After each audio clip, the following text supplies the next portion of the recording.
ঈদৰ আগতে আজাদ চৌধুৰীৰ যি ঘৰ সম্পত্তি যে উচ্ছেদ কৰিলে এয়া বৰ অসহনীয় বৰ দুৰ্ভাগ্যজনক কথা। শৃংখল চলিহা নামৰ ব্যক্তিজনে উজনি অসমত এটা অশান্তিৰ সৃষ্টি কৰিব বিচাৰিছে এবং ভাৰতৰ মানুহ বাংলাদেশী নহয়, ফৰেনাৰ নহয়, ইয়াত তেওঁৰ সম্পূৰ্ণ অধিকাৰ আছে। শৃংখল চলিহাৰ বিৰুদ্ধে এতিয়া জনমত গঢ়ি তোলক আৰু তেওঁক বৰ্জন কৰাৰ এতিয়া সময় আহিছে। অতি শীঘ্ৰে আজাদ চৌধুৰীৰ পুনৰ সংস্থাপনৰ ব্যৱস্থা কৰিব লাগে।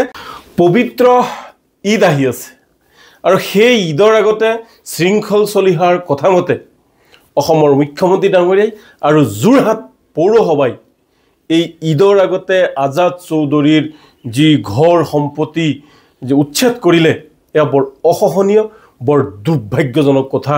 যে শৃংখল চলিহাৰ মতে মুখ্যমন্ত্ৰী ডাঙৰীয়াই উঠা বহা কৰে নেকি, সেয়া আজি কোটি টকীয়া প্ৰশ্ন হৈছে।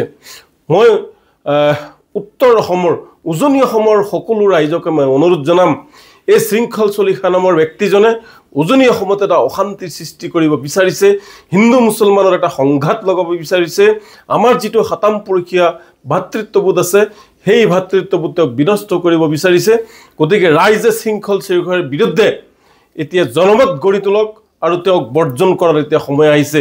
লগতে অতি শীঘ্ৰে আমি চৰকাৰক আহ্বান জনাওঁ যে 24 ঘণ্টাৰ ভিতৰতে আজাদ চৌধুৰীৰ পুনৰ সংস্থাপনৰ ব্যৱস্থা কৰিব লাগে।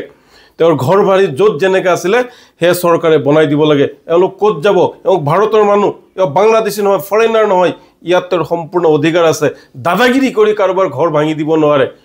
গতিকে যদি চৰকাৰৰ প্ৰয়োজন আছিলে তেতিয়াহ'লে অলপ সময় দিব লাগিছিলে, তেওঁক নটিচ কৰিব লাগিছিলে। তেওঁক মাত্ৰ আধা ঘণ্টা সময় দিয়া হ'ল।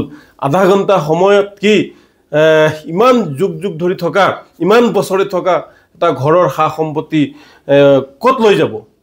তেওঁতো ব্যৱস্থা কৰিব লাগিব আজাদ চৌধুৰীয়ে ক'ত নিব নিনিব। গতিকে সম্পূৰ্ণ নথি পত্ৰ থকাৰ পিছতো এজন ভাৰতীয় মানুহো আজাদ চৌধুৰীৰ ঘৰত যি বুলডোজাৰ চলিছে, এই ক্ষেত্ৰত আমি নেমচয়ে ক'ব বিচাৰোঁ যে অতি শীঘ্ৰে আজাদ চৌধুৰীৰ পুনৰ সংস্থাপনৰ ব্যৱস্থা কৰিব লাগে আৰু শৃংখল চলিহাৰ বিৰুদ্ধে ৰাইজ ঐক্যবদ্ধ হ'ব লাগে। এই মানুহজনে অশান্তি সৃষ্টি কৰিব বিচাৰিছে, আমাৰ সাতাম পুৰুষীয়া ভাতৃত্ববোধ নষ্ট কৰাৰ কাৰণে ঠিকা লৈছে। কোনোবা সাম্প্ৰদায়িক চকৰ পৰা এওঁ ঠিকা লৈছে। গতিকে এই সাম্প্ৰদায়িক ঠিকাদাৰসকলৰ পৰা, এই সাম্প্ৰদায়িক ব্যক্তিসকলৰ পৰা আমি যাতে আঁতৰি থাকোঁ, নহ'লে আমাৰ ভৱিষ্যত প্ৰজন্মৰ কাৰণে এই লোকসকল ক্ষতিকাৰক হিচাপে বিবেচনা কৰা হ'ব।